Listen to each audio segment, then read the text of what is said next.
Bonsoir à toutes et à tous. Je m'appelle Thibaut Marot. Peut-être juste avant de présenter ce cycle de conférences mené en partenariat avec l'école d'architecture Paris-Est et le pavillon de l'Arsenal, qu'on remercie énormément pour tout le soutien là, depuis plusieurs semaines pour pouvoir toutes et tous vous accueillir. Un petit mot sur l'image qu'on a derrière, le diapo faire. En fait, juste de la part du pavillon de l'Arsenal, je tiens à rappeler ce catalyseur d'idées, d'installations, de recherche qui existe depuis plusieurs années à Paris, dont nous-mêmes à l'agence avons profité quand on a mené les études et qui ont débouché sur une exposition Pierre. Donc voilà, je m'adresse aux étudiantes et aux étudiants, à tous les professionnels présents ce soir. N'hésitez pas à candidater, vous avez jusqu'au 16 novembre 2022, comme c'est inscrit. Et voilà, consultez le site internet fairparis.com. Donc comme je le disais, c'est un partenariat un petit peu particulier parce que ce semestre, notre amphithéâtre est en travaux. Donc c'est les raisons qui nous ont motivés à étendre les frontières de l'école Paris-Est hors les murs et de se rapprocher du pavillon. Et je les remercie encore chaleureusement, toute l'équipe, Julien Pansu, Alexandre Labasse, voilà, de nous accueillir. On est très content d'accueillir aussi ce soir Ambra Fabi et Giovanni Piovede, que je vais présenter dans un instant. Peut-être juste avant, alors, les cycles de conférences, les leçons du mardi, c'est pour ceux qui ne sont pas de Paris-Est. C'est une grande tradition qui existe à l'école depuis plusieurs années. Et tous les semestres, une enseignante ou un enseignant sont invités à proposer un thème et à organiser des invitations comme ça avec des architectes praticiennes et praticiens. Et donc, pour tout un tas de raisons, j'ai fait cette suggestion de titre de conférence que je vais tâcher d'expliquer ce soir, la libération de l'objet.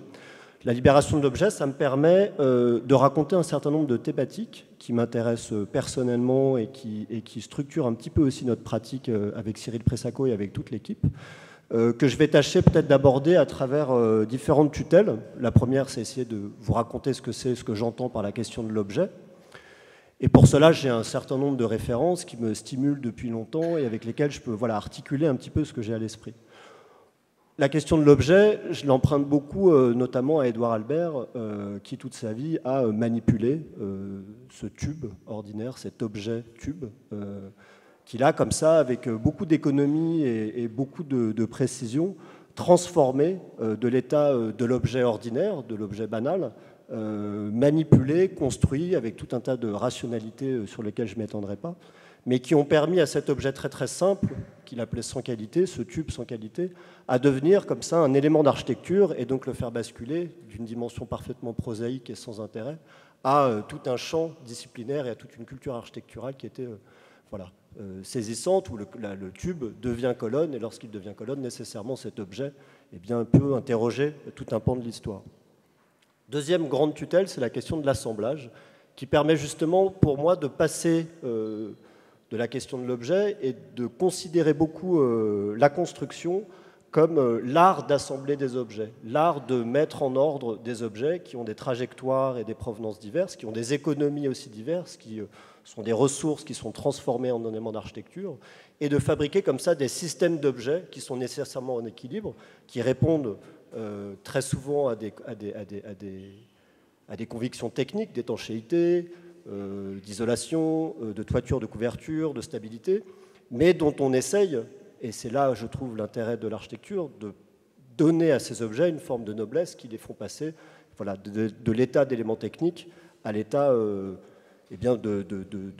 grammaire ou de vocabulaire d'un langage architectural. Là, une autre référence que j'aime bien, c'est une petite extension qu'a faite Egon Eyermann en 1967, où là, justement, la question peut-être du premier œuvre et du gros œuvre, donc de tout ce qui participe à la stabilité de l'édifice qu'on voyait chez Édouard Albert, là, on se décale vers une construction qu'on pourrait appeler plus totale, où tous les objets qui participent à l'assemblage participent et quittent la question strictement technique pour une vertu esthétique et une vertu culturelle. Et ce basculement-là, il est pour moi très important. Le fait de passer de quelque chose qui, a priori, ne sert pas à grand-chose, à quelque chose qui embrasse l'idée de la culture architecturale à partir du moment où il trouve une place, une position dans un assemblage architectural. D'autres références que j'apprécie beaucoup aussi dans cette question de l'assemblage, c'est la question de l'autonomie de l'objet aussi. C'est cette question où finalement on se rend compte, là c'est le travail une image du travail très proliférant, très prolifique du bureau de Wilder-Wingtailleux, qui n'est plus tout à fait exactement le même aujourd'hui, mais dont les thématiques restent à peu près les mêmes, et qui, on le voit sur cette image, apportent des objets qui préservent aussi leur autonomie, qui font qu'à la fin, on pourrait déconstruire le bâtiment, l'objet initialement non participant à l'assemblage peut le quitter et redevenir un objet indépendamment de l'assemblage auquel il aurait participé. Et cet aller-retour, cette économie très forte entre la capacité à participer à l'assemblage et à le quitter, est aussi quelque chose que je trouve particulièrement intéressant. Ensuite, il y a la grande tutelle des économies, au pluriel, l'économie d'énergie, l'économie de carbone, l'économie de déplacement, qui sont tout un tas de sujets aussi qui, là c'est une image qui vient un peu plus de notre agence, où on a fait justement l'exposition pierre dans le cadre de Fer, on s'est interrogé justement au devenir architectural d'une ressource et à l'économie de la transformation. Et donc là, c'est une pierre qu'on est en train de scier dans une carrière où, grâce à un coup de scie, l'économie du coup de scie permet à ce fragment de sol de devenir un élément d'architecture. Et puis là, je m'intéresse aussi à ce travail d'Éric Lapierre et de ses associés au Centre Point du Jour, livré en 2008, où là, de la même manière, c'est la question du transfert, c'est la question à nouveau de la dimension, et là on se réfère beaucoup aussi d'un certain point de vue à Édouard Albert, dans la mesure où le Pax Salus, qui est une sorte de rebut d'étanchéité, qui n'a jamais connu la noblesse peut-être de la discipline architecturale, par sa mise en œuvre, par le bouleversement du regard qu'on lui porte, eh bien, vient fabriquer une façade, vient fabriquer une texture et vient donner à une boîte dans un environnement à Cherbourg toute une dimension, voilà, comme le dit Éric Lapierre, passe de l'ordinaire à cette dimension du merveilleux. Et puis, dernier mot, c'est la question de la libération. Qu'est-ce que ça veut dire libérer un objet? Ça peut paraître un peu abstrait.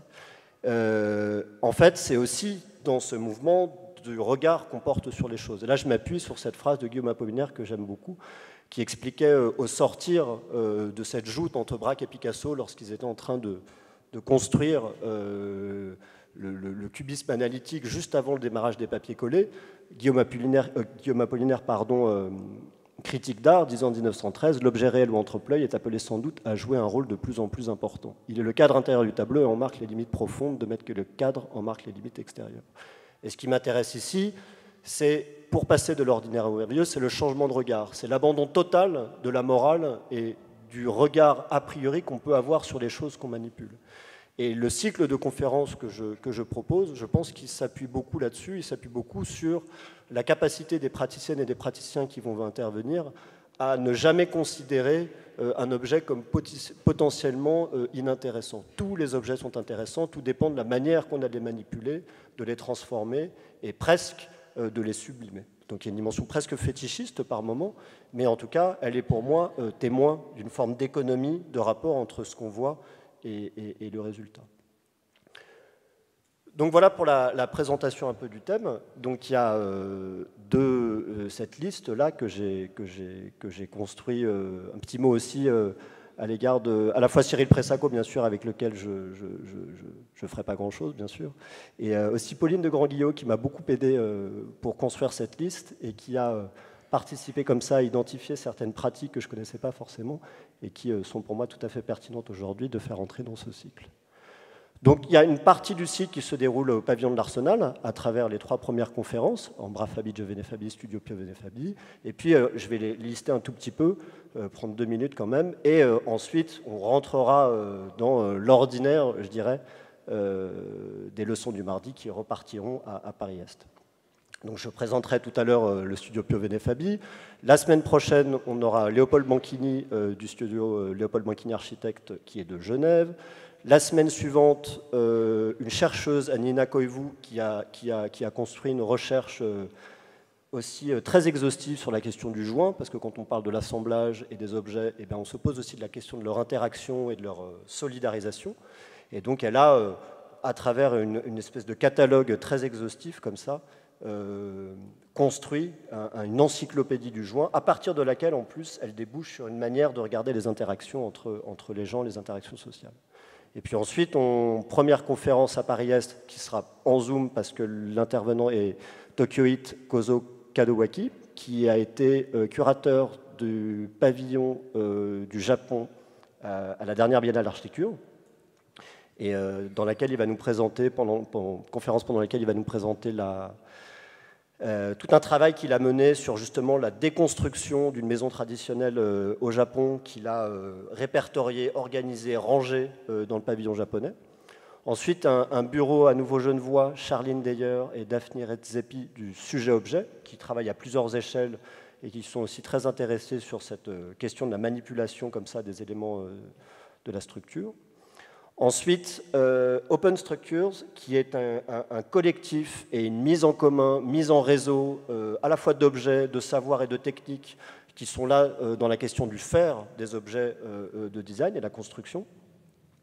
Ensuite, Rotor, dont l'intervenante est encore à confirmer, mais qui nous parleront plutôt de leur côté design. Donc ils ont tout un tas de casquettes, mais ils ont 15 à 20 ans d'avance sur la question de la manipulation des objets, sur la question du réemploi. Nicolas Barrault, Jules Charbonnet du bureau Barrault-Charbonnet, qui sont à Nantes, donc qui eux sont des accointances avec le monde artistique et les installations. Et enfin, pour conclure, Inge Vink, du bureau d'architecture architecton Jan de Wilder Inge Vink, qui viendra nous présenter son travail et qui viendra aussi conclure ce cycle. Voilà, je voulais peut-être maintenant une dernière minute pour présenter rapidement Ambra et Giovanni. Je les remercie beaucoup déjà d'avoir accepté notre invitation, mon invitation, mais au nom de l'école.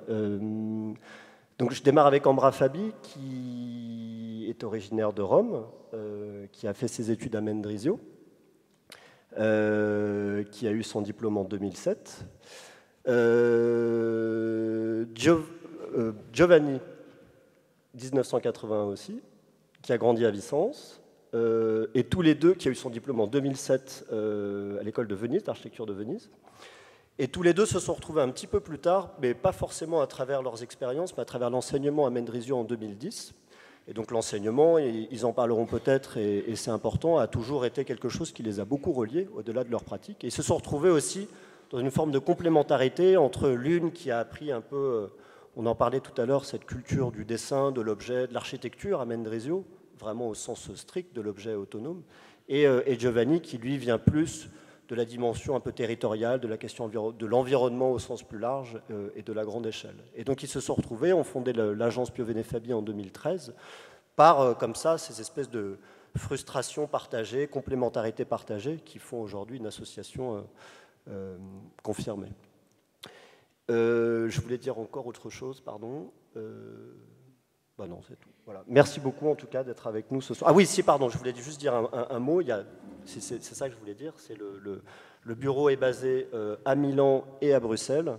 Et cet écart peut-être entre les métropoles est encore affirmé par leur enseignement depuis 6 ans à l'école d'architecture Paris-Est, et qui permet, moi je trouve, une pratique transfrontalière, déracinée, qui justement par ces questions qu'on soulève ce soir d'assemblage, d'économie, je trouve beaucoup de répercussions. Voilà. Merci beaucoup en tout cas à tous les deux de venir nous voir. Merci. Comme Thibault le racontait tout à l'heure, nous avons une double agence qui est basée à Bruxelles et à Milan. Une double agence qui trouve aussi sa place. Nous nous rencontrons chaque semaine à l'ENSA Paris-Est, où nous enseignons tous les deux. Ces deux agences représentent aussi notre environnement quotidien de travail, un environnement qui est très particulier. Et ici, on voit les deux agences et on voit la manière dont tous les objets qui peuplent ces agences, ces deux espaces, ces deux environnements définissent un environnement assez spécifique qui est fait par des maquettes, par des prototypes, par des objets à la taille réelle, par des échantillons, par des dessins, parfois par des morceaux de territoire. Et cet environnement, ces paysages que nous créons avec ces images, ces paysages un peu imaginaires, ça représente le cadre dans lequel nous travaillons. Donc un travail qui va qui cherche les limites entre entre objets, architecture, entre espace, environnement, entre territoire, etc. Et une série de meubles qui ont été faits par notre groupe de 40 étudiants de troisième année à l'ENSA Paris-Est. Une exposition qu'on peut trouver aujourd'hui encore pendant quelques jours, je crois, sous le toit de l'amphi de l'école. Pendant quelques semaines, ça représente le premier acte de cette expérience, de cet atelier. Pendant ces premières semaines, les étudiants, ils ont appris à manipuler des matériaux, à apprendre à souder, apprendre à qu'est-ce que c'est un profil en métal, apprendre comment on assemble du bois, comment on utilise la couleur, comment on peut traiter le textile. Et tout ça, ça va devenir le point de départ au final pour se questionner notre manière d'habiter aujourd'hui et dans le futur. Et donc ici, par exemple, un objet qui était créé, une reproduction de cet environnement conçu par Gaia Olenti, un environnement qui se fait par très peu de modules, des modules rouges, colorés, très brillants, des modules qui peuvent se manipuler, être échangés, se modifier, ils peuvent être appropriés. Et ça peut se faire pour répondre à des questions d'habitat actuel et futur. Cet objet d'environnement, il a été conçu pour l'exposition de Giorgio Ambas en 1973 au moment qui s'appelle Italy, The New Domestic Landscape. Et dans ce contexte-là, ici on le voit parmi des autres environnements. Giorgio Ambas avait défini à travers cette exposition deux catégories. D'un côté, les objets qui sont les objets d'aujourd'hui, et de l'autre côté, les environnements. Et les environnements deviennent vraiment des laboratoires d'expérimentation et qui questionnent l'habitat du futur. Et disons que c'est un peu dans cette pratique que nous voulons nous placer, que nous essayons d'expérimenter, une expérimentation qui est vraiment à la limite entre objets, architecture, et paysage et environnement. Cette matière un peu bizarre que vous voyez ici sur le fond et dont vous voyez quelques échantillons dans la photo devant, c'est une matière qui s'appelle silipol, très particulière, un peu léopardée. Ça existe en différentes recettes. Et c'est une matière béton, mais qui est utilisée normalement comme revêtement. C'est vraiment un habillage, un vêtement pour l'architecture, un vêtement pour l'architecture, pour la ville, pour l'infrastructure. Ça, c'est le métro milanais, le métro 1, un métro c'était le premier métro italien à être construit, une grande ambition pour la ville. Un métro où le projet devait être de réhabiller, d'habiller une infrastructure qui était déjà là. Et donc, le projet qui a été donné, qui a été conçu par Franca Helg et Franco Albini, ensemble avec le graphic designer Bob Norda, a été de repenser, c'est vraiment un projet intérieur à l'échelle métropolitaine. Et donc, ça permet d'un côté de penser cet habillage et de l'autre côté d'intégrer dans l'architecture tout l'appareil d'information qui est propre d'une infrastructure. Et donc, pour cette occasion, beaucoup d'entreprises ont vraiment travaillé à cette époque, les années 60. C'était une époque très particulière, surtout en Italie, où beaucoup d'entreprises, ils jouaient le jeu, ils étaient prêts à investiguer, à développer des nouveaux matériaux, des nouvelles recettes.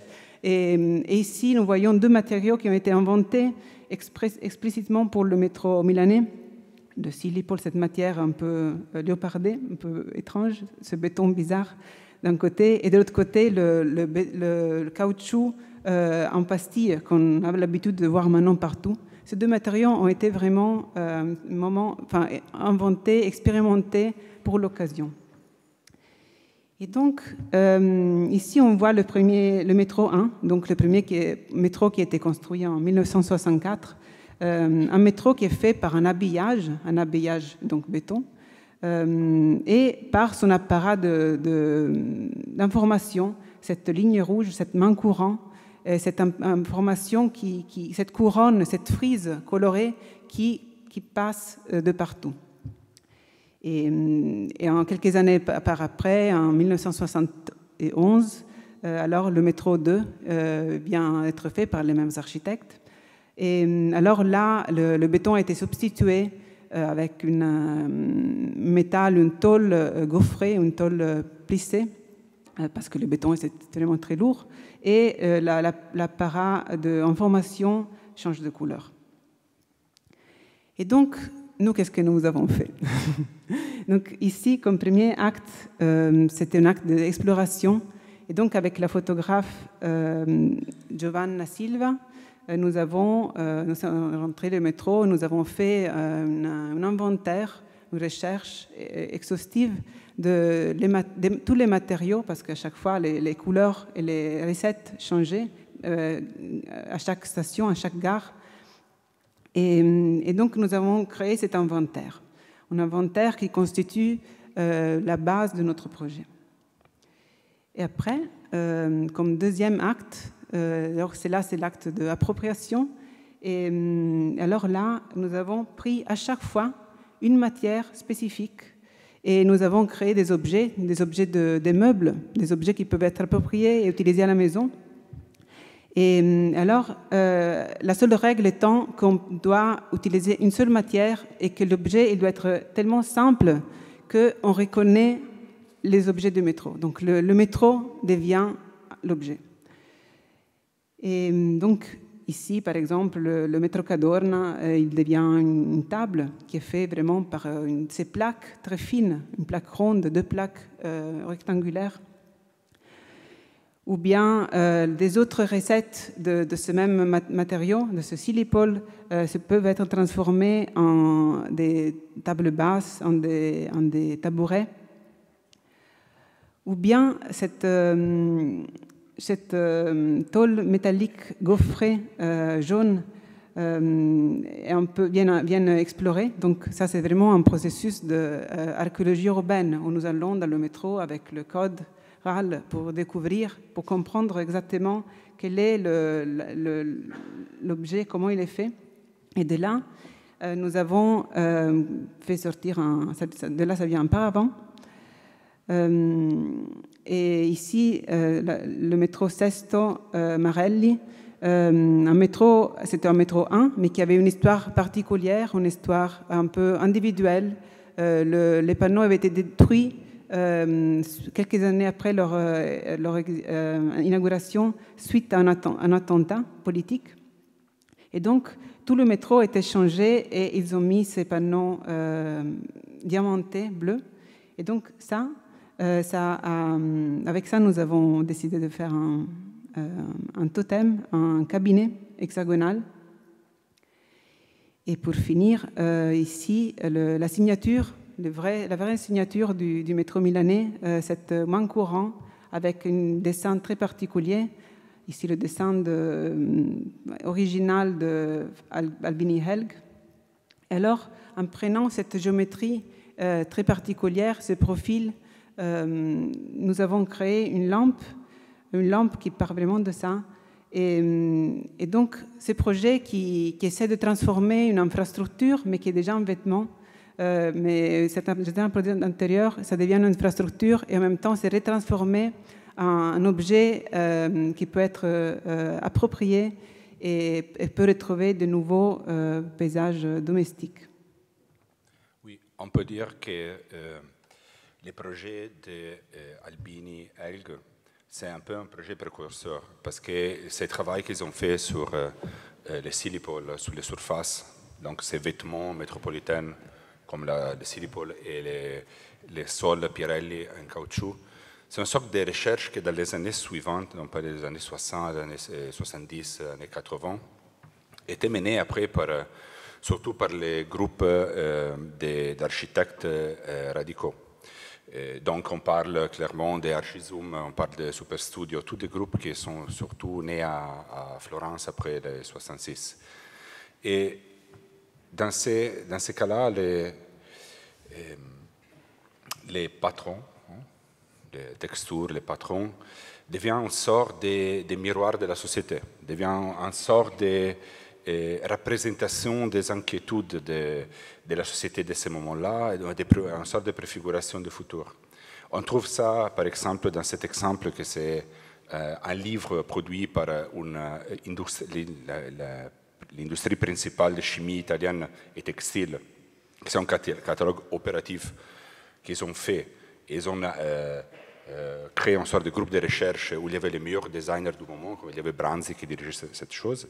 Et donc, il y a une série de catalogues opératifs sur l'utilisation de la couleur, sur l'utilisation du pattern, du patron, etc. Ça s'appelle décorativo et c'est une chose incroyable si on imagine qu'une industrie aujourd'hui se prend l'argent, le temps de faire des données, du travail, des recherches à des designers, des architectes aujourd'hui. On trouve le même intérêt aussi dans le monde de l'art et aussi dans cette image où David Hockney est en train de peindre le fond de sa piscine. Ça devient pour nous aussi une grande inspiration pour les projets qu'on va vous expliquer. Parce que nous aussi, on se demande beaucoup de fois, on arrivait à se demander dans les projets le rôle de l'ornement aussi quand l'ornement en architecture devient une couche de peinture, soit un patron dessiné à la main sur une surface, comme dans le cas du petit projet qu'on a fait à Rome, que c'est le projet pour le magasin de la Camper en Piazza di Spagna, et que c'est un magasin de chaussures. On a vraiment testé cette idée de patrons dessinés à main sur le mobilier qui envahit un peu tous les mobiliers qui supportent la marchandise, donc dans ces cas-là, les chaussures. On trouve ça en fait dans tous les éléments qui supportent les chaussures, donc dans ces grandes tables en vitrine, sur l'étagère qui un peu organise tous les magasins. On le trouve sous la caisse du magasin, dans une façon plutôt totalisante, un peu comme on trouvait aussi dans des projets radicaux faits après, dans les années 60. Donc l'étagère qui organise les magasins, c'est aussi le support de tous les objets qui sont nécessaires, fonctionnels au magasin, donc les miroirs, la caisse, etc. Là, cette étagère, c'est une étagère qui est pliée en forme ovale et c'est une sorte de nouveau périmètre tangent au magasin actuel. Ça crée une nouvelle paroi ovale, interrompue seulement dans les lieux, dans les points qui sont les points exceptionnels, qui donnent accès aux lieux plus fonctionnels du magasin. Donc la vitrine, l'entrée, la zone de la caisse et l'entrée de l'espace de stockage. On le peut voir un peu plus clairement peut-être ici en plan. Pour nous, vraiment, ce projet-là, c'est un projet d'une forme absolue, inséré de façon tangente à l'intérieur d'un espace donné, que c'est l'espace qu'on avait à disposition pour créer ces magasins. On a choisi cette forme ovale pour différentes raisons, parce qu'on se reconnaît, c'est une sorte de reconnexion à des exemples d'architecture majeure romane, comme la Villa Giulia, au Supervignola, dans 1550. Donc, à des exemples architecturaux, à des objets architecturaux absolus. Mais si on regarde Rome aussi, on peut voir aussi qu'on trouve cette forme archétypale aussi dans la forme des espaces publics. Ça, c'est le plan original de la Piazza Navona, que ça a cette forme parce que c'est un vide, c'est le vide qui était nécessaire pour le stade de Domitien. Donc, d'une certaine façon aussi, cette connexion pour nous avec l'espace public de la ville, de la place, c'est très important. En plus, une chose qu'on a voulu faire, un peu comme exercice, c'est d'ajouter notre petit commentaire à un système urbain beaucoup plus important, si on parle encore de la ville. Donc, le grand escalier de Piazza di Spagna qui mène jusqu'à Trinità dei Monti et la relation que cette construction pose avec la fontaine préexistante de Bernini, que c'est la fontaine de la Barcaccia, c'est l'ovale en bas.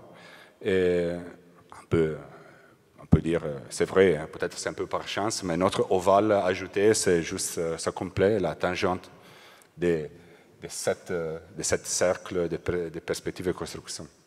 Donc, on ajoute un ovale à Piazza di Spagna, on est très content de ça.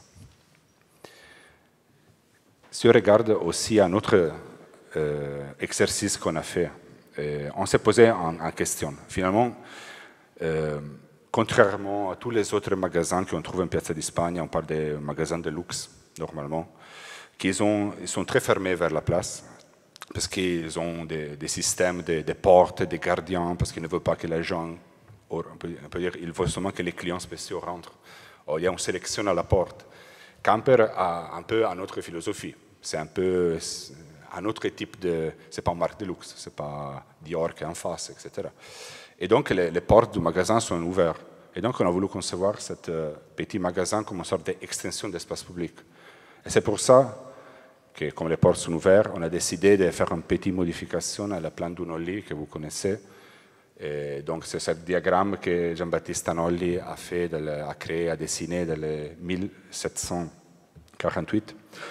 La nuova topographia di Roma, où c'est une map diagrammatique où les espaces privés sont noirs et les espaces de la vie, du public, de la vie active sont blancs.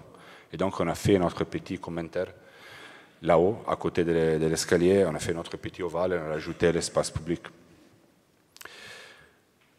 On le peut encore voir dans un cadrage plus large qui nous permet aussi d'approcher un autre projet qui s'occupe un peu des mêmes questions.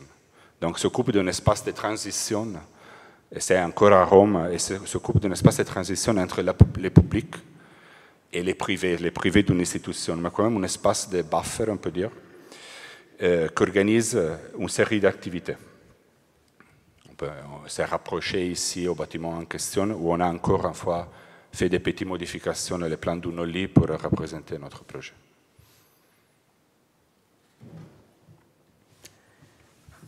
Et nous sommes, si quelqu'un de vous l'a compris, nous sommes dans le cadre de l'Académie de France, dans la Villa Médicis.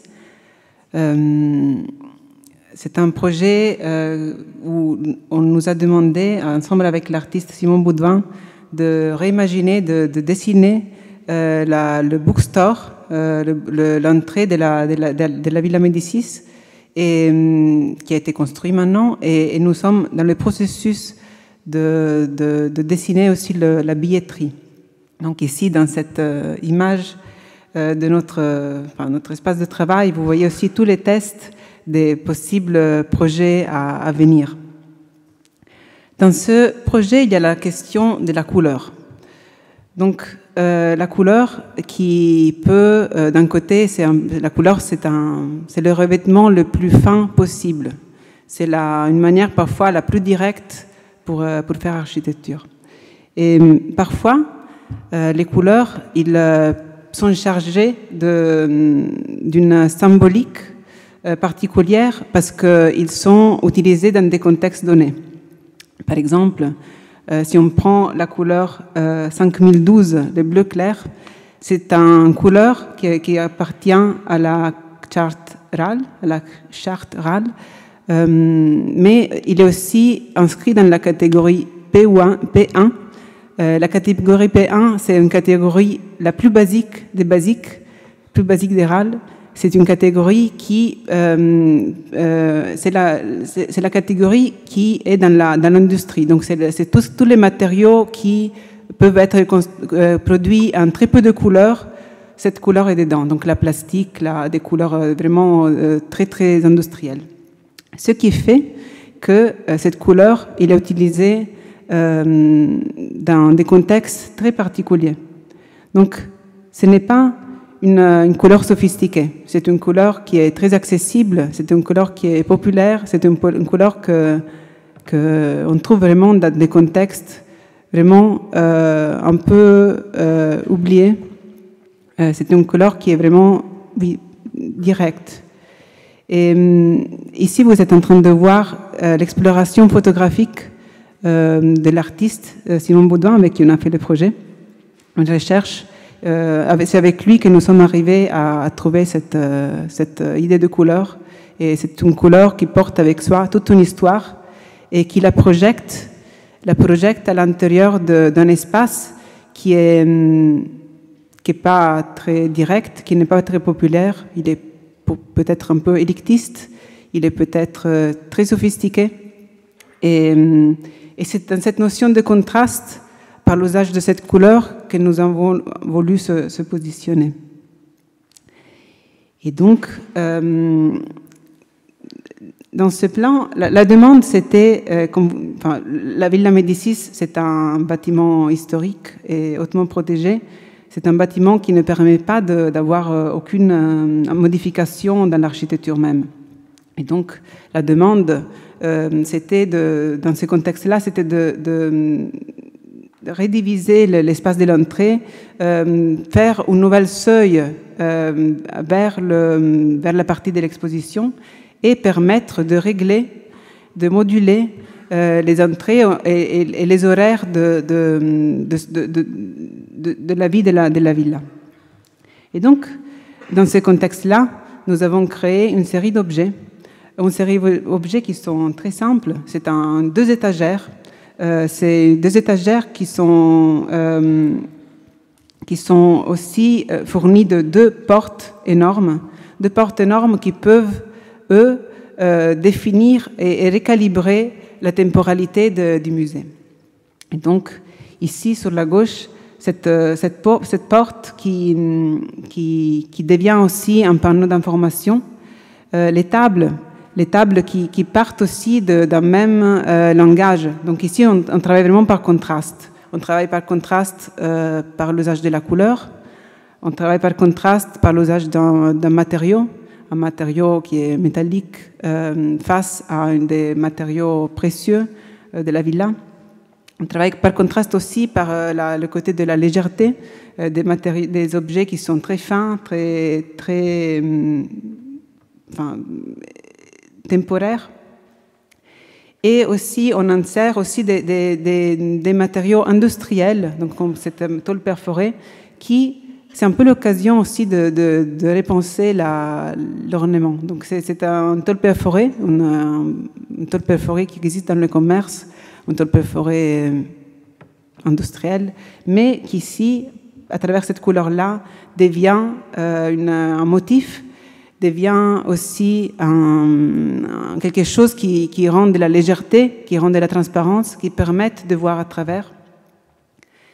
Et après, il y a très peu de détails, mais ces détails sont toujours exprimés de façon hautement obsessive.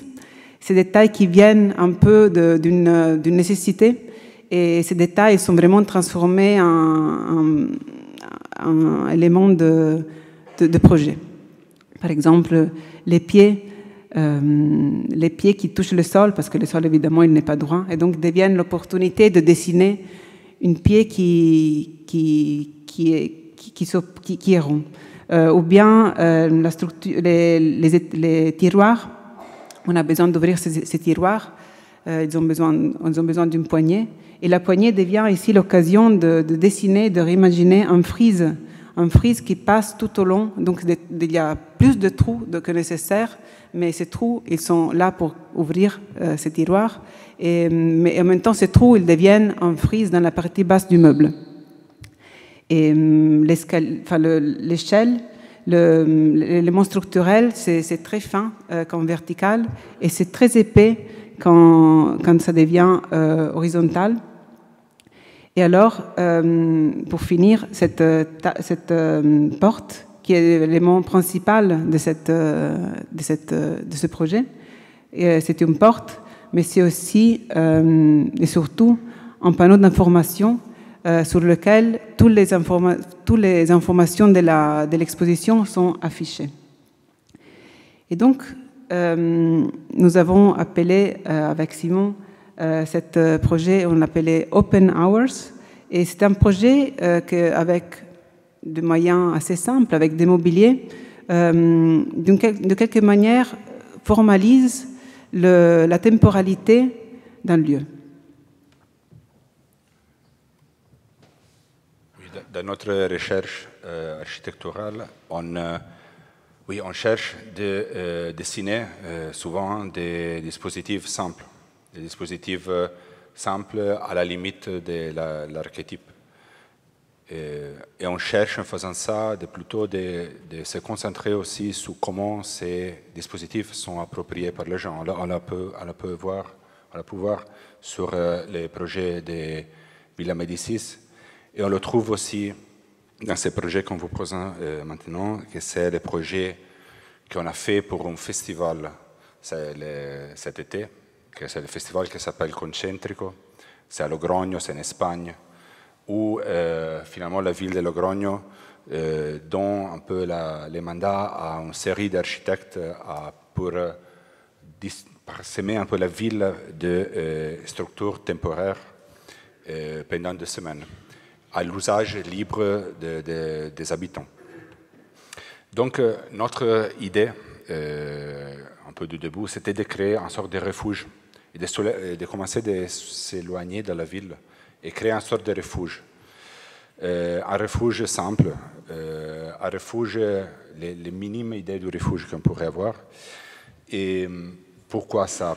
Parce que on voulait un peu gagner une sorte de nouvel point de regard sur la ville. On a décidé de un peu coloniser la montagne qui s'appelle Monte Cantabria, qui se trouve en face de la ville, qui surplombe la ville, pour gagner un point de regard différent sur la ville et aussi de s'éloigner et de se reconnecter en même temps au chemin de Saint-Jacques, qui c'est juste à côté. Donc il y a toute une série de raisons pour lesquelles on a décidé de sortir du centre-ville, c'était plein d'autres installations, et d'aller un peu plus loin.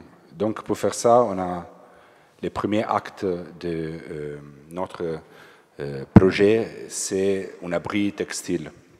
Donc ça, l'image qu'on peut voir, c'est ce qu'on découvre quand on monte, on suit les parcours pour monter sur le Monte Cantabria.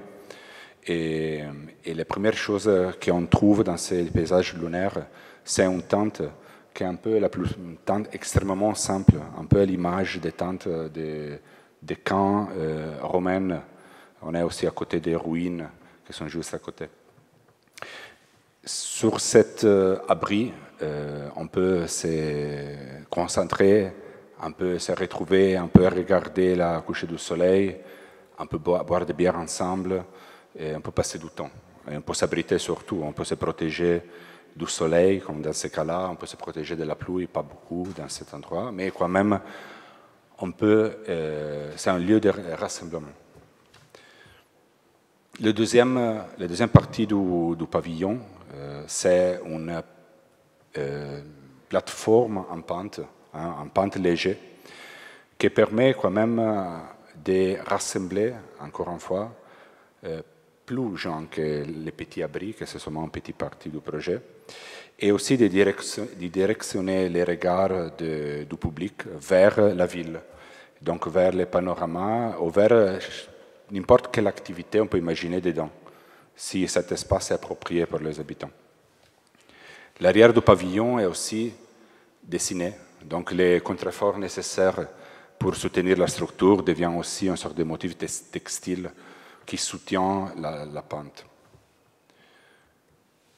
Un troisième élément du projet, c'est un ballon gonflé à hélium, une sorte de lune. On dit ballon gonflé? Oui, c'est ça. Okay. Une sorte de lune artificielle qui monte et qui est éclairée à l'intérieur et qui monte quand il y a des activités. On peut la monter quand il y a des activités sur la montagne.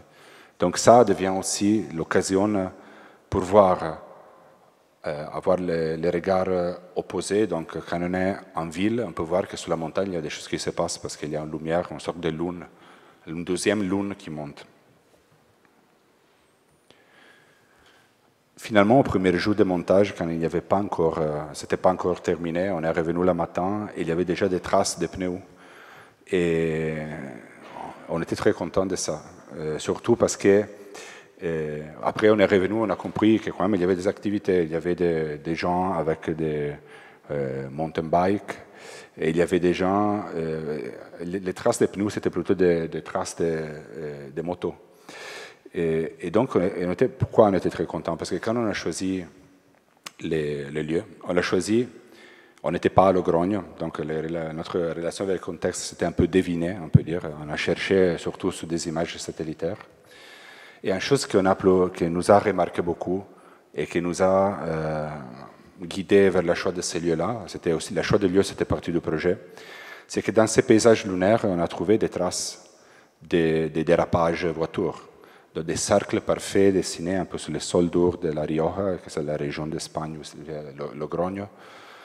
Et donc, ces cercles parfaits ont guidé aussi notre projet, au niveau formel, mais aussi au niveau d'activité, parce qu'on a compris que cet endroit-là, c'était un lieu de liberté totale.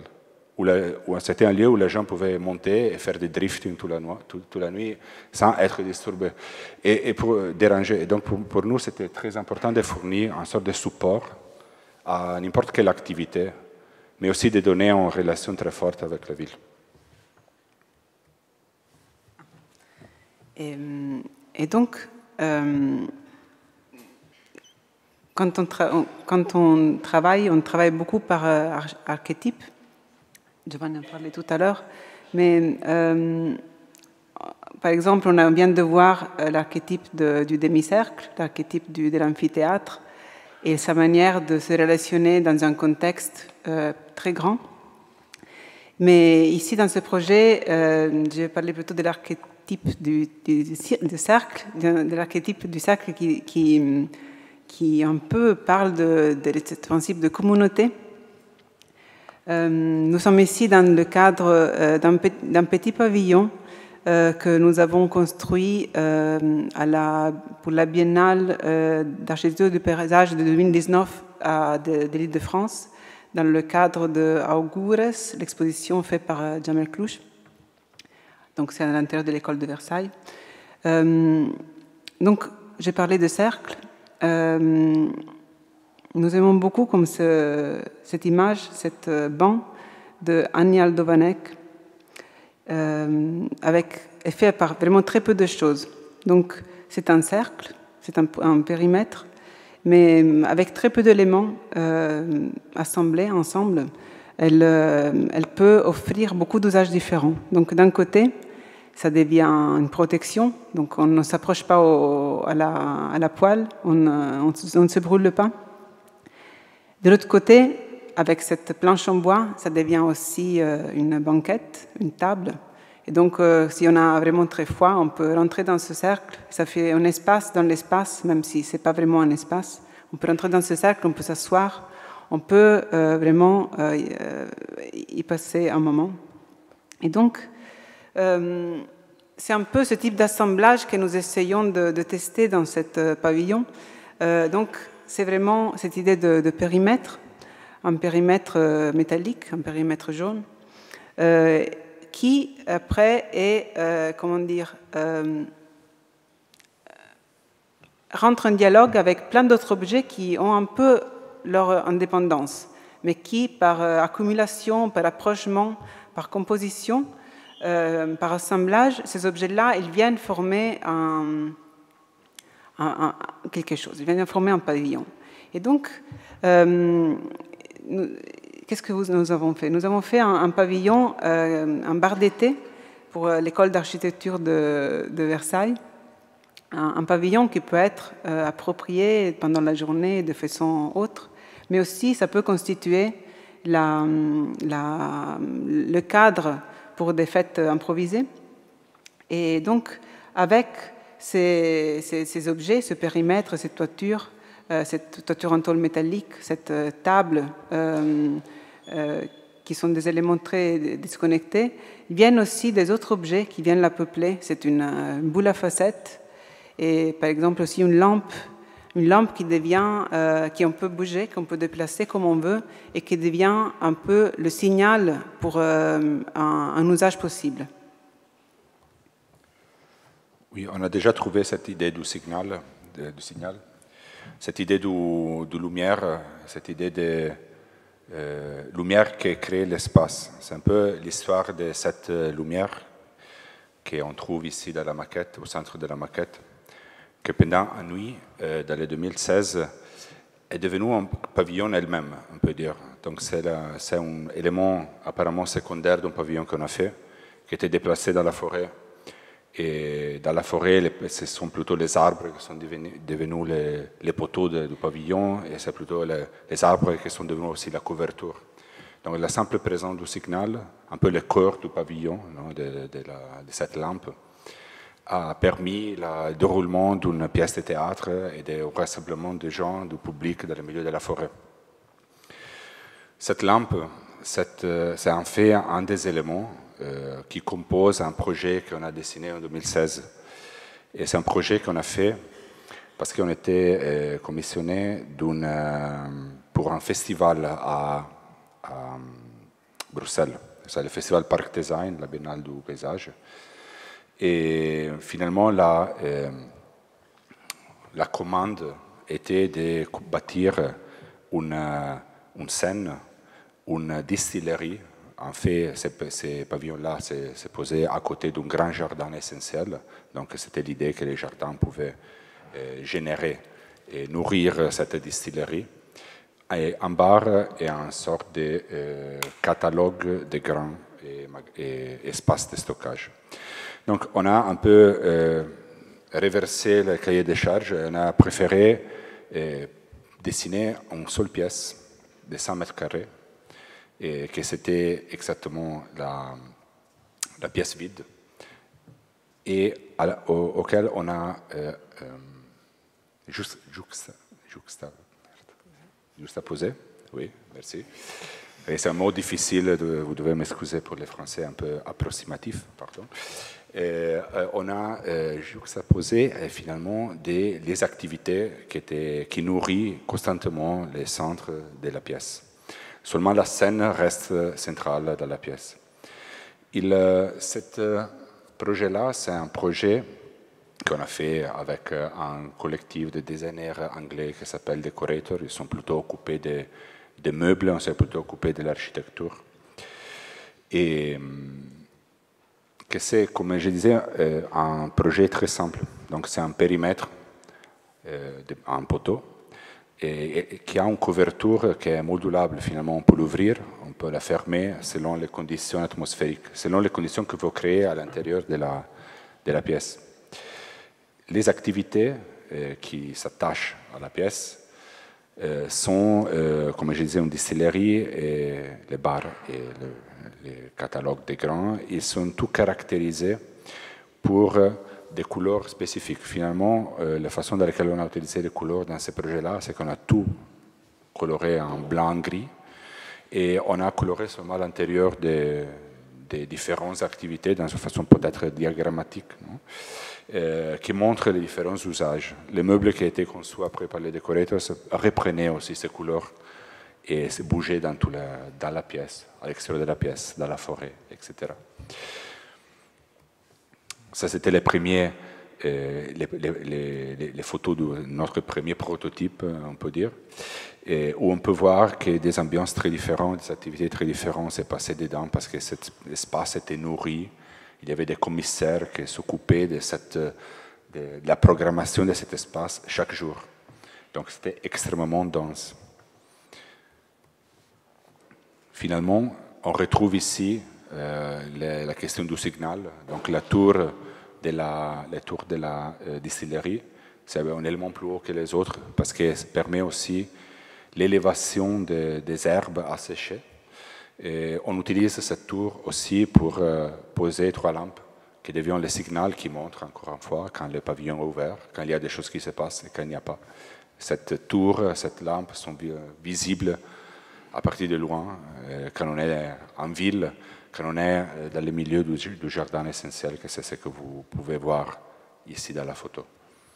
Cette expérience cet expériment, on peut dire, du pavillon pour le parc design a très bien fonctionné, on pense. Et c'est pour ça que la ville nous a demandé de transformer ces projets et pour un peu le simplifier, dans le sens que l'idée de la ville, ce n'était pas de bâtir encore, de faire encore des festivals, mais de plutôt utiliser l'architecture et la laisser un peu à l'usage, clairement des gestionnaires des bars, parce que finalement le nouveau programme c'était de créer des bars dans les parcs, mais de créer des bars dans les parcs, des ganguettes, avec un très grand espace ouvert et couvert, et pour des activités différentes. Donc de ne pas programmer les activités, mais plutôt les laisser à l'agent qui proposait aux gestionnaires de créer des choses et des situations.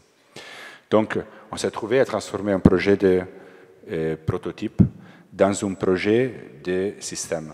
Donc on a varié les différentes formes, on a créé une famille avec des différentes formes, avec des modules, et on a travaillé plutôt sur les couleurs qui investissent la structure cette fois, et l'intérieur et la structure du module du bar. Et on a fait le projet pour 5 pavillons, et aujourd'hui, c'était normalement quelque chose, des pavillons démontables. Donc, ça se passe encore aujourd'hui comme ça. Donc, en printemps, ils sont montés, ils sont assemblés, et jusqu'à octobre, peut-être septembre. Après, ils sont démontés, stockés, un peu un traitement basique. Et après, pour l'année prochaine, ils sont remontés, réassemblés une autre fois. Aujourd'hui, la ville en a bâti encore 2, donc on est arrivé à 7 pavillons qui se trouvent dans 7 parcs très différents. On a des pavillons qui se trouvent dans des milieux très, on peut dire, métropolitains, un peu plus en banlieue, et donc ce sont des pavillons qui marchent avec des contextes très différents, avec aussi leurs formes différentes selon les contextes qui nous étaient donnés. Donc, il y a aussi des pavillons qui sont sur des parcs plus monumentaux, qui sont comme celui-là qui est dans les parcs du cinquantenaire. Les pavillons sont habités par toute une série d'objets. Donc, pour ce pavillon, on retrouve la lampe qu'on avait aussi dans les prototypes, mais on a dessiné des tables, on a choisi des chaises, on a dessiné d'autres lampes. Et oui, c'est ça. Il y a des cas aussi dans lesquels le pavillon devient très étroit et devient une simple couverture en face du module de bar qui marche très fortement avec le contexte. Parce que dans ces cas-là, la couverture couvre un parcours existant, comme une sorte de toiture rituelle dans un parc existant. Le module bar, c'est un module modulable, on peut changer, on peut l'ouvrir, on peut le fermer, on peut sortir tous les modules fonctionnels quand c'est utilisé. Et si on revient à l'utilisation de la couleur, ici dans chaque bar, dans chaque ganguette, on a mis la peinture un peu sur la structure de la toiture, mais aussi dans tout l'intérieur des modules bar. Donc ici aussi, par chance, les saucisses sont de la même couleur du bar, mais c'était un peu un choix. Bueno, on ne décidait pas les menus de bar, mais ça marche très bien finalement. La structure du module bar est très simple, c'est fait par un cadre en bois bordé avec des bordures métalliques où on repose aussi une autre fois des couches de couleurs qui se connectent à la couleur de la structure et la couleur du bar, de l'intérieur du bar.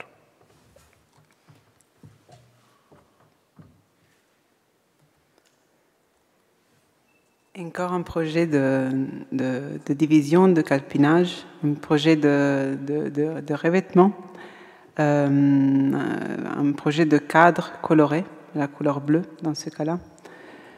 Nous sommes ici dans le contexte du masterplan de Chapelle Internationale, un masterplan qui a été conçu par l'AOC. Dans ce master plan, nous sommes en train de construire une petite tour de logement avec un équipement un équipement culturel, ensemble avec l'agence LIST. Et donc, dans cette master plan, il y avait question de socle et question de comment faire des tours. Et tout le long des projets qui ont été construits, à chaque fois, cette relation entre socle et tour, il y avait toujours une prise de position. Donc, est-ce que le socle et la tour sont un même élément? Est-ce que le socle et la tour rentrent en opposition? Et alors, dans notre projet, nous avons choisi une opposition, mais une opposition douce, une opposition qui ne se montre pas tout de suite, mais une opposition qui est là. Et donc, cette tour de logement, c'est un volume hexagonal, on a essayé de rendre le plus homogène possible. Il y a 2 petites excavations pour permettre des terrasses, mais tout le reste du bâtiment, les ouvertures, que ce soit des fenêtres ou que ce soit des loggias, nous avons essayé plutôt de le faire de façon régulière pour permettre une certaine lecture du volume. Et qu'alors, par contraste, le socle, lui, il contient en soi tout un monde de possibilités. Et donc, ce n'est pas un socle opaque, mais c'est plutôt un socle perméable. C'est un socle qui est excavé, qui devient colonnade, qui devient... parfois, ça devient des sheds, parfois, ça devient une terrasse, parfois, ça devient un jardin. Donc, c'est un socle qui est là pour garder la forme de l'îlot, mais qui, au final, il est très poreux et qui est capable d'abriter beaucoup d'activités différentes. Donc le socle, pour l'instant, sur la gauche, il y aura du commerce, mais sur la droite, ça va abriter un petit équipement culturel, ça va être un petit siège des beaux-arts, une petite école de beaux-arts. Et donc ici, cette relation entre le socle et la tour devient un peu le seul élément un peu de projet, dans un projet où il y a vraiment très peu de décisions qui peuvent être prises. Et alors,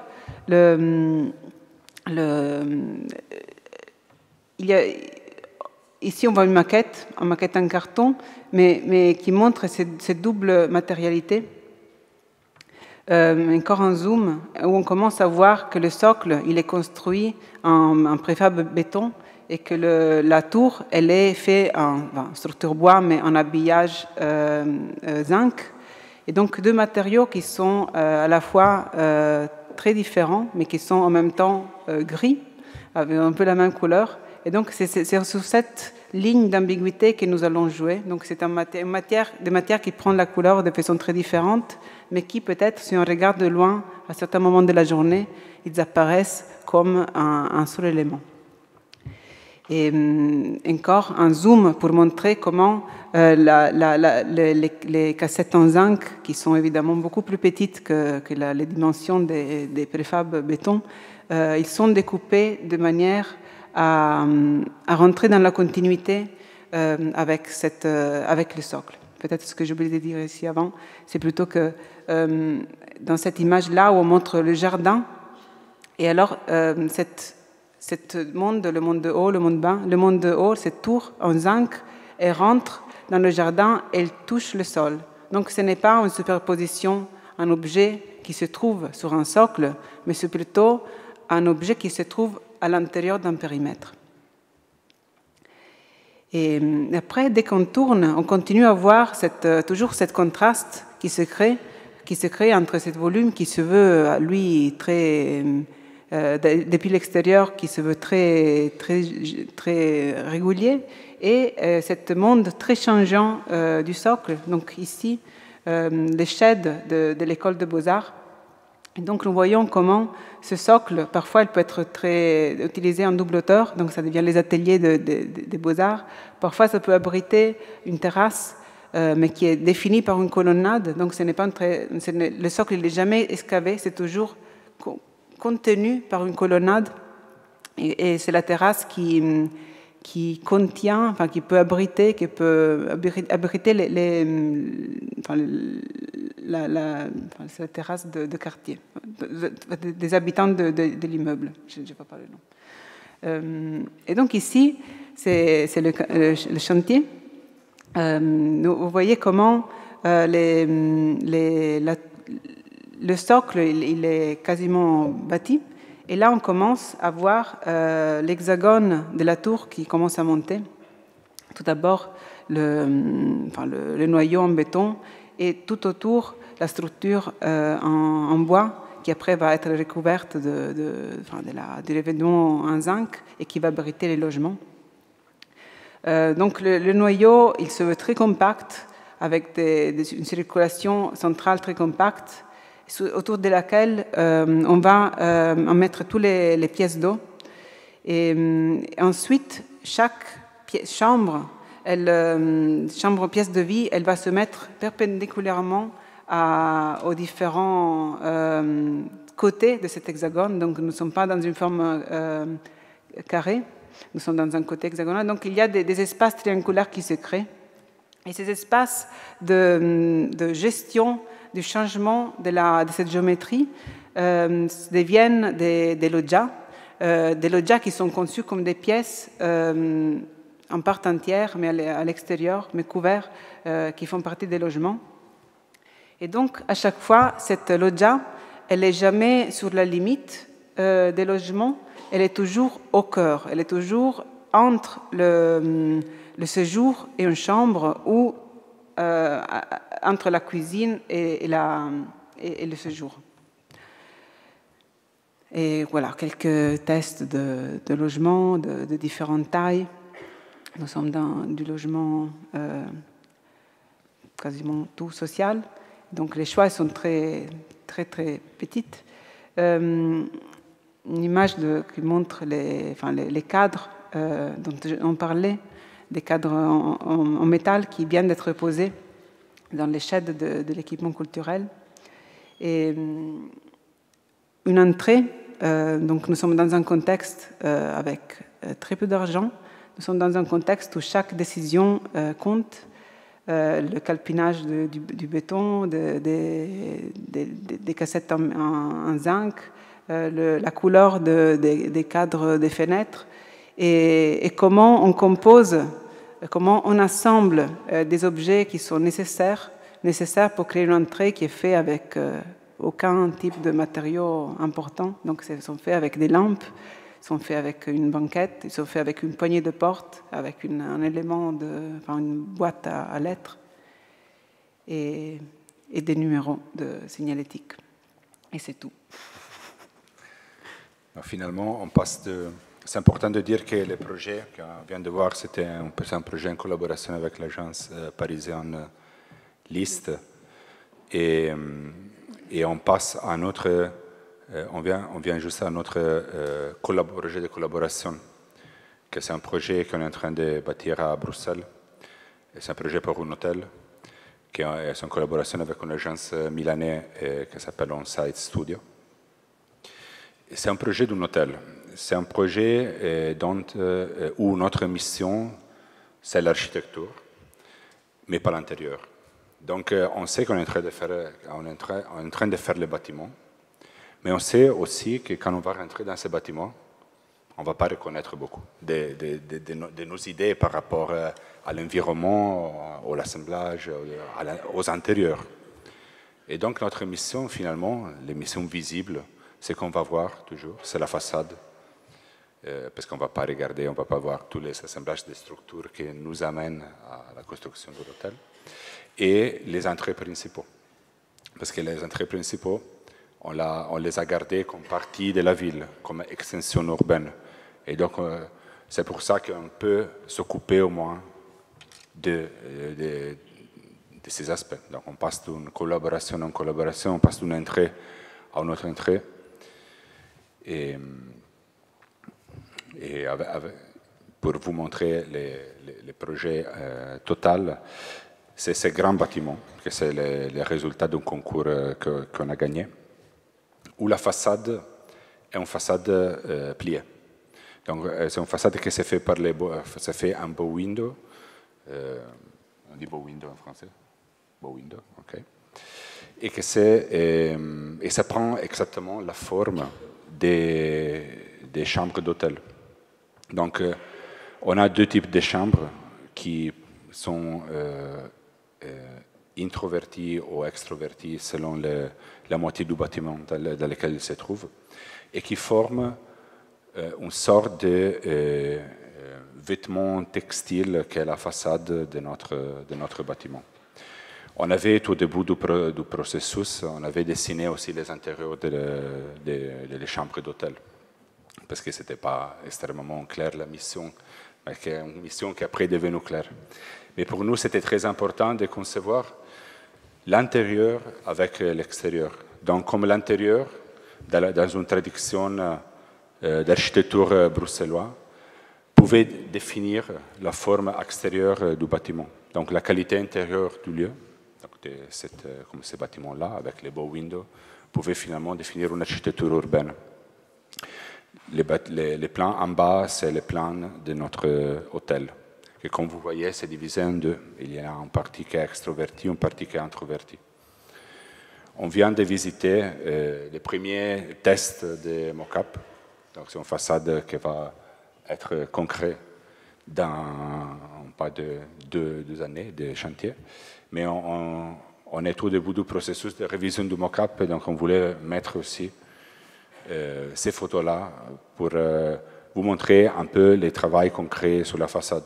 Que c'est une façade en béton, mais qui travaille comme une sorte de textile.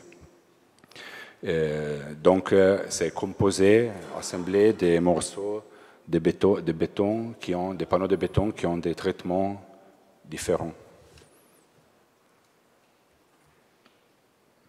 Division. Ce n'est pas seulement en question de traitements différents, mais il y a aussi 2 couleurs différentes pour la base et la partie haute du bâtiment. Et il y a 2 couleurs différentes entre un bâtiment et l'autre. Donc, des légères vibrations de couleurs. Les projets, c'est le projet d'une extension. C'est les projets, c'est seulement la partie basse de cette plan, la bande basse de cette plan-là, qui contient les nouvelles chambres. Donc c'est un projet qui doit s'attacher, doit se connecter, on a décidé quand même de le connecter précisément à la circulation existante de l'hôtel. Normalement, ça c'est ce qui se passe aux étages, de l'étage courant. Mais en plein rez-de-chaussée, il y a une condition beaucoup plus ambiguë. Parce que finalement, notre projet rentre vers l'hôtel pour créer un grand espace libre de structure aussi, que c'est la grande salle de conférence qui était partie du brief et qu'on a décidé de poser au rez-de-chaussée. Tout ça crée structurellement quand même quelques problèmes. Et c'est partie de notre projet aussi le résoudre. Pourquoi notre projet finalement complet en bloc urbain, qui est un bloc urbain qui était vide pendant des années, après le déplacement de la gare nord de Bruxelles, et que finalement est la construction du métro de Bruxelles, qui passe exactement dessous notre projet. Et donc pour cette raison, la construction, la façon de compléter ces blocs urbains, vous voyez des petites maisons où notre hôtel est aujourd'hui, qui a été démoli pour la construction du métro, c'était toujours une sorte d'espace vide. Et c'est un espace vide qui se trouve, une sorte de bâtiment coupé, qui se trouve sur l'axe, sur le ring principal de Bruxelles. Donc, ça c'est le chantier qui commence. Donc c'est aussi un peu une photo des processus, comme le bâtiment, c'est pas fini. Donc, on disait avant que le projet, c'est un projet important, et c'est un projet où la façade, c'est extrêmement important. Donc, ça, c'est le projet d'Antoine Pompe. C'est un projet qui est juste à côté de notre hôtel. C'est parti du même bloc urbain, et c'est un bâtiment protégé. Donc, pour nous, cet hôtel-là, c'était très important parce que c'est la façade qui a défini toutes les lignes directrices de notre façade. Donc, Si on regarde Bruxelles aujourd'hui, c'est une ville où il y a presque des cloches entre les bâtiments. Donc c'est une ville qui c'est presque fait comme un collage. Donc on trouve des bâtiments historiques à côté des bâtiments les plus brutals ou les plus modernes, ou des bâtiments totalement en verre. Il n'y a pas avec aucune relation entre un et l'autre, entre un bâtiment et l'autre, entre les gabarits généraux d'une roue, comme une roue de ce type. Et on a décidé, contrairement, à travailler sur la totalité du bloc urbain, qu'on trouve ici déplié. Et c'est aussi pour cette raison qu'on voulait considérer ça comme un bloc total. C'est un bloc qui occupait presque entièrement d'hôtels. Mais on voulait, avec notre insertion, de rentrer dans la logique d'échelle de ce bloc urbain et de résoudre les coins, finalement, que c'est les coins qui manquaient. On a à côté ici le projet de Xavier de Gaiter, cette grande ovni, et notre projet, c'est exactement les coins à côté. Et on aurait pu, finalement, faire un seul bâtiment. Parce que finalement, notre bâtiment arrive presque jusqu'à la fin. C'est une longue barre. Mais on a décidé plutôt, aussi pour raison, comme la structure était une structure différente pour la partie qui est sous la salle de conférence et l'autre partie qui n'a pas la salle de conférence, elles ont quand même des structures très importantes parce qu'il y a le métro qui occupe presque tout le rez-de-chaussée.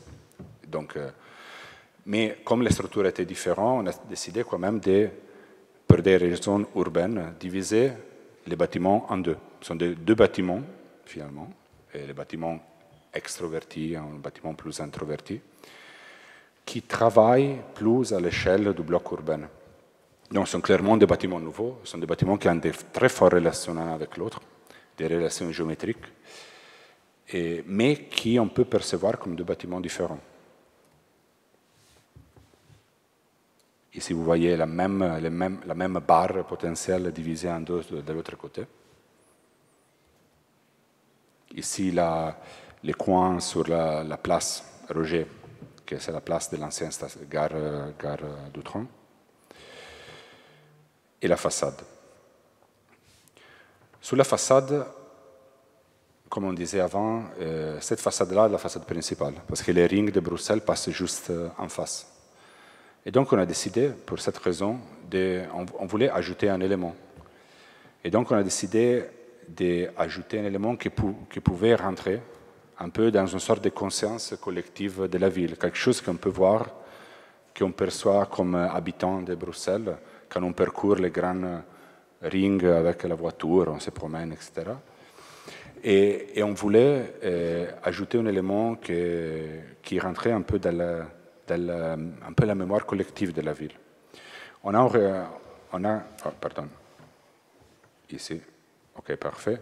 Une référence très forte, c'est une référence milanais, c'est une architecture de Giulio Minoletti pour Piazzale Loreto, que c'est un autre lieu extrêmement métropolitain de la ville de Milan, avec des connotations historiques très fortes aussi.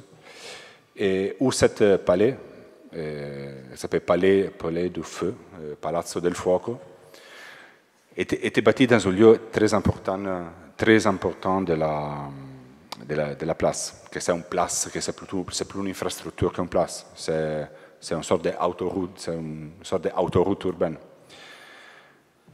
C'est dommage qu'aujourd'hui, ces bâtiments n'existent plus dans cette forme-là. Mais une chose très importante, très, très forte, très évocatrice de ces bâtiments, c'est, première chose, tout un travail de lumière et de couleurs qui était fait avec des néons, mais aussi les éléments qu'on trouve sur la toiture. Donc, la plus grande horloge de bâtiments en Italie à ce moment-là, et une station de météo. Et on pourrait se demander la nécessité d'une station de météo dans ce lieu-là, mais c'est clairement quelque chose de fonctionnel, mais aussi de très évocatif. Donc, cette tour, cette sorte de feu d'artifice, c'est un signal et pas seulement un élément fonctionnel. Donc, on a commencé à travailler avec cette idée, l'idée d'une horloge. Mais on voulait plutôt travailler avec une horloge qui était un peu déconnectée du temps de la journée, du temps fonctionnel de la vie ordinaire de chaque jour. Donc on se lève à 7 heures, on mange, on ramène les enfants à l'école, on travaille, on rentre, etc. On voulait plutôt se référer à des cycles plus longs. Et c'est pour ça qu'on a décidé de proposer une horloge lunaire, donc qui n'est pas seulement une horloge, mais qui montre aussi les cycles de la Lune. Donc c'est pour cette raison qu'on a, on a ajouté cet élément aussi sur un render qui existait déjà, que c'était le render de concours, pour faire des tests. Et c'est pour ça qu'on a étudié comment on pourrait, et c'est ça ce qu'on va faire, installer cet objet qui évoque autre chose par rapport à la vie quotidienne. Oui, c'est un objet qui évoque pas les horaires, enfin, les temps du soleil, n'évoque pas la question de dormir, de se réveiller, de manger, mais évoque plutôt les temps de la Lune. Ce sont des temps un peu plus spécifiques, ce sont les temps des marées, c'est le temps des femmes, le temps des fêtes et le temps des amoureux. Mais en général, cet élément, cet objet, constitue pour nous un véritable élément collectif qui parle à la ville et qui parle à la ville d'un autre temps. Et, ça, c'est notre dernier projet. Et nous avons voulu, comme dernier projet, de vous montrer un projet qui est vraiment en forme d'esquisse, qui est vraiment en train de se faire. Donc, ce que vous allez voir, ce sont plutôt des tests, plutôt qu'un projet fini. C'est un projet d'une maison. Donc, les formes que vous avez vues, c'était le projet plutôt d'une toiture. Le projet d'une maison dans la campagne belge, dans un lieu qui est très particulier. Ce sont des personnes qui vivent dans cette maison, dans une maison existante, mais qui font de ce terrain, de ce bois, un terrain d'expérimentation, un terrain d'expériment. Ils appellent des botanistes, des permaculteurs.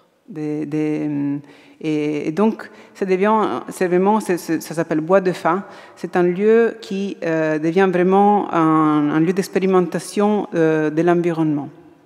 Et donc, dans ce contexte-là, ici on voit la maison existante, la maison qu'on nous demande de transformer. Ça, c'est la maison qu'ils ont achetée, ces personnes, au moment où ils sont tombés amoureux de ce bois qu'ils ont transformé en continuation.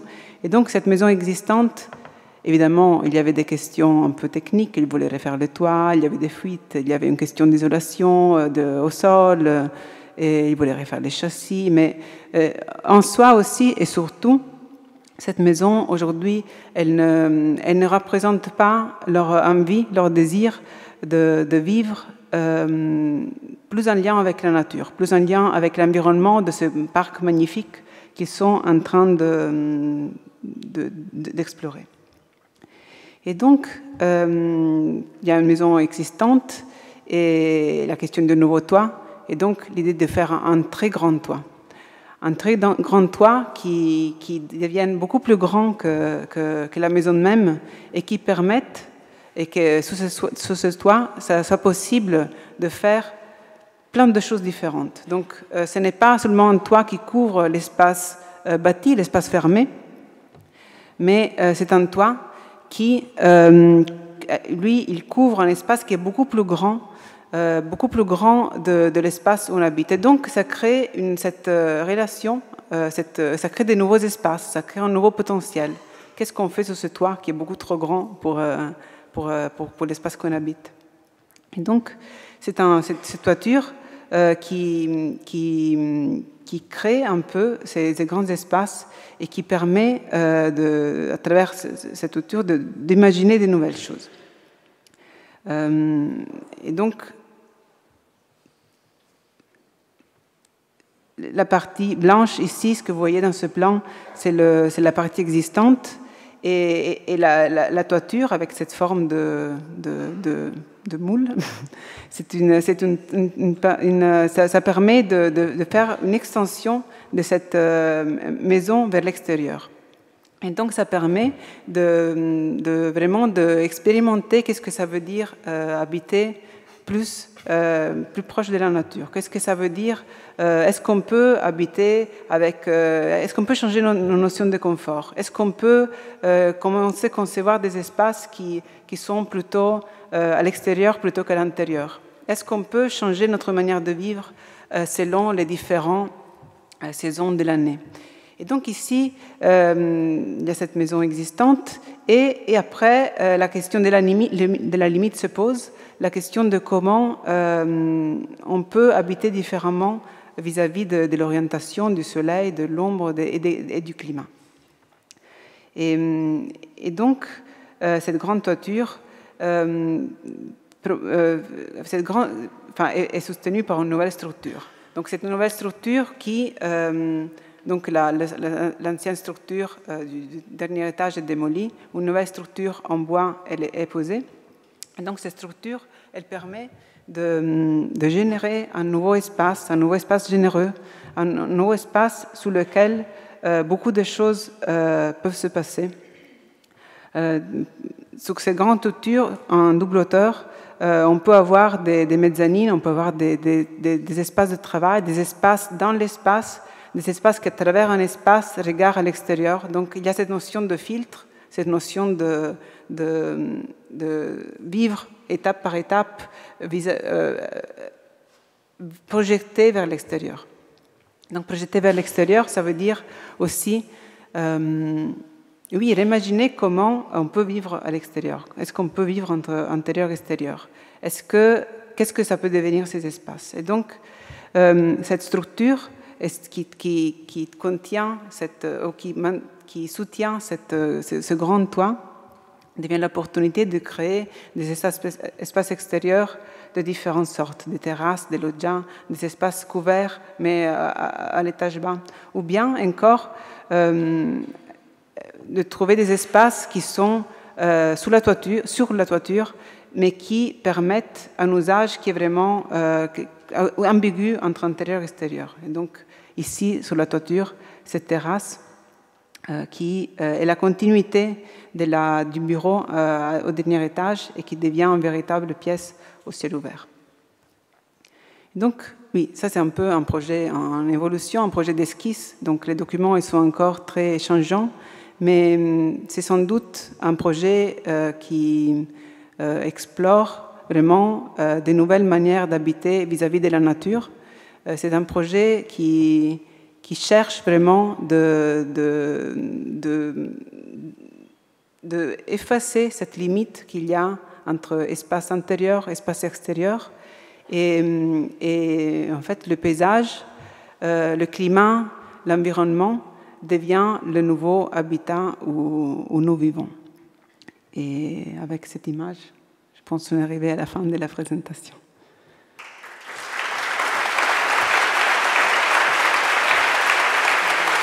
Vous avez parlé au début de l'agence Rotor parce que vous parliez de réemploi, etc. Et vous disiez que pour la plupart des projets, ce qui est primordial, c'est de penser... Ah non, c'est l'introduction, assemblage, et du coup, ils travaillent, j'imagine, donc je peux poser la question. Donc je voulais savoir si dans vos projets, vous aviez cette idée, enfin vous l'avez beaucoup montré, notamment avec les espaces bars, etc., que vous avez mis dans les parcs. Désolée, je n'ai pas retenu le nom des projets, je regarderai plus en détail. Ma question, c'est est-ce que vous avez cette démarche dans le processus de projet de construction de réutilisation pour tous vos projets? Donc pas uniquement pour le mobilier, pas uniquement pour les pavillons, mais par exemple pour l'hôtel, enfin pour des projets à grosse échelle de la construction, quoi, du dur. Est-ce que vous avez cette démarche de qu'est-ce que ça va devenir demain? Comment on peut le réutiliser? C'est clair que c'est une question très importante qui se pose et qu'on ne peut plus ne pas se poser. Et donc, par exemple, quand on est dans le contexte du pavillon, l'amphithéâtre, dans le festival de Concentrico, il s'agit d'un pavillon qui qui construit pour une semaine de vie. Et dans cette semaine, ça se passe beaucoup de choses, mais après, la question qu'on peut plus ne pas se poser, c'est qu'est-ce qu'on va faire avec ces matériaux. Et oui, dans ce contexte-là, par exemple, on a mis en place, on fait un lien avec les personnes qui vont participer au festival l'année prochaine. Et alors, c'est eux qui reprennent les matériaux, on leur fournit des dessins, des pièces coupées, et alors ils peuvent les recomposer comme on veut. Ou bien, par exemple, dans le dernier projet de la maison, il y a question de réutiliser, mais c'est toute une exploration que nous sommes en train de mener, il y a question de réutiliser les poutres de bois de vieilles fermes démolies. Et donc oui, c'est tout à fait une question fondamentale. Oui. Si vous êtes intéressé à ces démarches-là, on a participé à un concours, mais ce n'est pas notre proposition qu'il faut regarder. Je pense qu'il faut regarder un peu l'ensemble du concours qui est organisé pour les Basel Pavilion de la Semaine de l'Architecture de Bâle. Et c'est triste parce qu'on n'a pas gagné, mais je pense que le processus était très intéressant parce que c'était fait par... il y avait dans l'organisation un peu l'homologue des rotors, mais suisse, donc qui s'appelle Circular. Et ils avaient fait une sorte de catalogue. Donc on pouvait travailler qu'avec du matériau de récupération dans leur catalogue. Donc, on avait notre liste. On doit prendre des éléments différents. Il faut qu'on assemble ces matériaux différents, qu'on lui donne une sorte de logique. Et donc, on avait vraiment une liste de courses à la fin, avec je veux vendre ça, 2 de ça, 4 de ça. Et cette liste donnait aussi un calcul de l'empreinte carbone de l'opération. Donc, je pense que c'est très ambitieux. Et on n'avait jamais fait une chose aussi poussée. Et pour nous, c'était un très bon exercice pour comprendre comment on peut travailler avec du matériau de récupération qui était présent dans un catalogue, l'assembler ensemble et trouver une logique pour donner une logique commune et nouvelle à cet assemblage. Pour nous, c'était potentiellement un autre projet à montrer la prochaine fois, le prochain cycle. Mais oui, donc c'est l'architecture Woche, ça veut dire la semaine de l'architecture de Bâle. Si vous regardez, j'imagine que vous pouvez regarder toutes les propositions des équipes invitées et donc voir vous-même, vous pouvez nous demander à l'école aussi, dans les cas où vous êtes nos étudiants, et on pourrait vous montrer. C'est très intéressant comme les différentes équipes ont répondu à la chose. Au cahier des charges, pardon, pour être plus précis. Moi, ça m'a étonné en fait. Il y a des projets que je ne connaissais pas du tout et je ne savais pas que vous vous approchiez aussi des bâtiments de telle échelle. Et donc je me demande, est-ce que vous voyez, évidemment il y a des limites, des avantages d'un côté et de l'autre, mais après avoir testé les deux, est-ce que vous voulez plutôt vous diriger dans une direction que l'autre? Ouais, il faut bien dessiner des bâtiments, mais non, mais je crois que pour nous, ce qui est très important, c'est évidemment, dans une petite pratique, une jeune pratique, c'est normal de traiter plutôt des projets de taille petite. Et donc ça devient un peu le terrain d'exploration. C'est là où on peut tester des choses, c'est là où on peut trouver un peu notre langage, mais peut-être le challenge le plus grand, c'est de trouver une réponse à des bâtiments qui sont beaucoup plus complexes, faits avec beaucoup moins d'argent, qui sont vraiment faits. C'est des vrais bâtiments. Et donc, oui, il n'y a pas une préférence, je crois, mais je crois que c'est aussi notre parti pris de vouloir toucher toutes ces échelles. Évidemment, dans le cas de la Chapelle internationale, un projet qui est fait avec très peu de budget, on ne peut pas tout dessiner. On ne peut pas tout dessiner, mais ça devient quelque chose de très important. Enfin, ça devient un challenge très important. Ça devient un challenge parce qu'au final, il faut concentrer nos efforts, nos décisions en quelques petites choses. Et ça, c'est important. Ça, c'est important de réussir à faire ça. Donc, c'est important de ne pas donner un projet, rien, mais c'est important de réussir encore à trouver encore moyen de faire architecture concentrée dans des petits moments, dans des projets de tel type. Et ça, c'est un grand challenge. Oui. Et après, une petite chose en plus, on nous demande beaucoup de fois, quand je dis je suis architecte, ils me demandent, architecte de quoi? Qu'est-ce que tu fais? Est-ce que tu fais des intérieurs, des bureaux, des logements, etc. Et clairement, c'est une question de l'expérience de notre bureau, mais on croit qu'on peut tout faire sans rentrer dans un monde extrêmement spécialisé d'aujourd'hui qui dit vous faites des mobiliers, vous êtes des designers. Parce que finalement, dans les années 60, quand vous montrez tout l'univers des années 60, il n'y avait pas de graphic designers, il n'y avait pas de designers. C'était des architectes, des gens qui avaient une grande éducation plutôt générale à l'architecture, qui après allaient travailler dans différents domaines. Mais ce n'étaient pas des domaines définis. Il y avait avant l'éducation, très large, après la pratique. Et on croit qu'on peut faire. Ce n'est pas que si on va commencer à faire des grands bâtiments, on va arrêter de faire des petits tabourets. Non, on va faire les deux. Ouais. Ouais. Le festival cet été, et en même temps, vous développez aussi des projets de cette échelle. Ce n'est pas tout à fait donné. Souvent, quand on passe à la grande échelle, on oublie un peu les petites. Mais ça m'intéressait de savoir quelle était votre idée. C'est clair, c'est bien. Bonsoir, merci pour votre conférence, c'était très intéressant. Et moi, ma question, c'est autour de comment on se constitue un langage. On a vu que vous avez quelques obsessions, notamment autour de la lumière qui crée un espace, ou le périmètre. À plusieurs reprises, vous avez, dans des projets, il y a ça qui était revenu. Et ma question, c'est ça, quelle est votre méthode pour constituer le langage? Vous avez parlé aussi au début, pour le projet de la gare de métro de Milan, cette exploration autour de comment était la gare. Ensuite, vous avez déduit des objets, et aussi avec la photo, etc. Si vous pouvez donner d'autres exemples. J'ai une petite partie de la réponse, peut-être.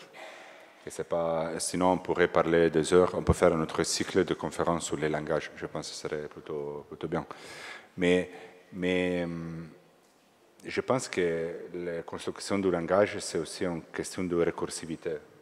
Et quand on a montré les premières images du bureau, montre un peu notre ambiance, notre environnement de travail. Donc, comment il y a quand même une accumulation de matériaux qui restent.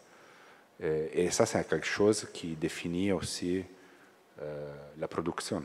Ça veut pas dire qu'on fait que des lumières rondes. Non, je dis,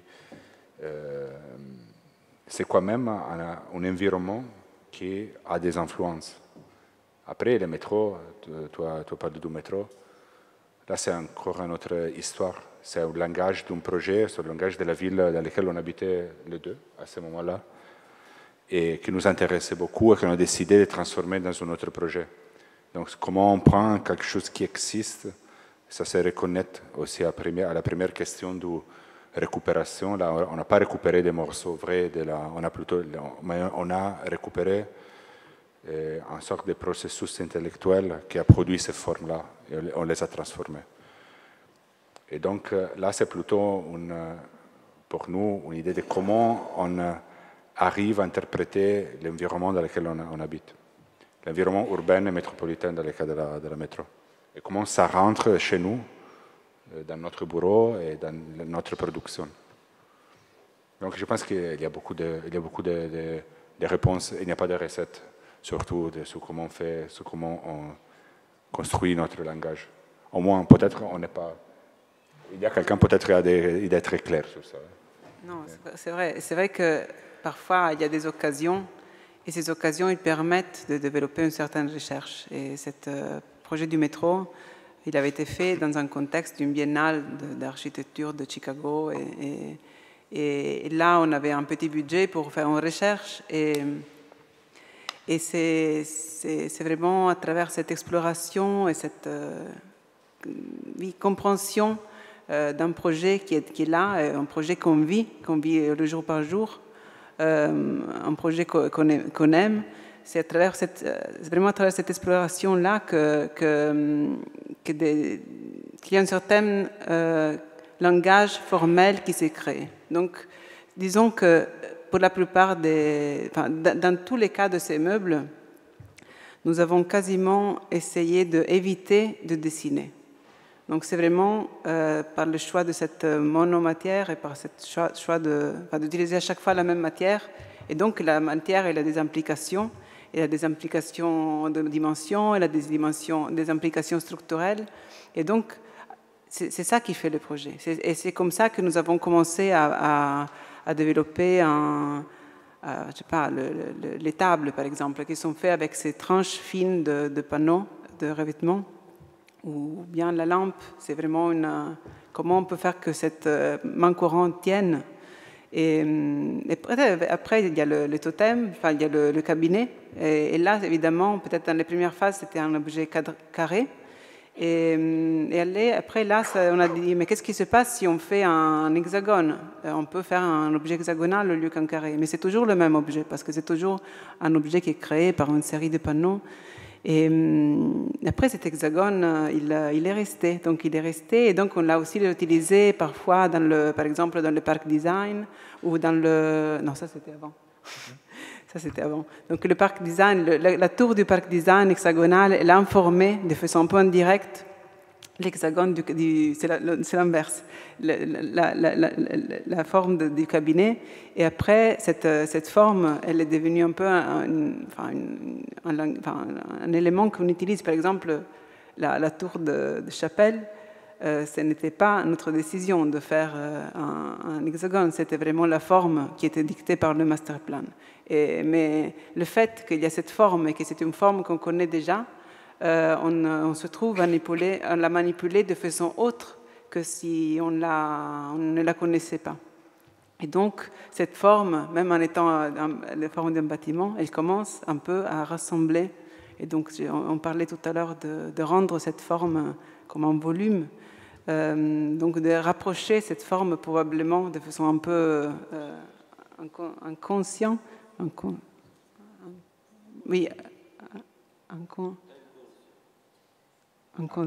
Inconscient au cabinet. Et donc, il y a des approchements qui se font comme ça par accumulation d'expériences et qui viennent de façon plus ou moins, au final,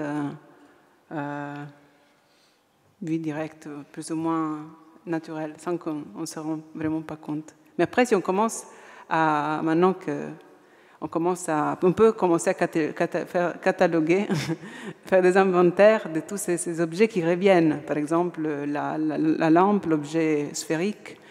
Maintenant, c'est devenu aussi un tabouret qui est rond.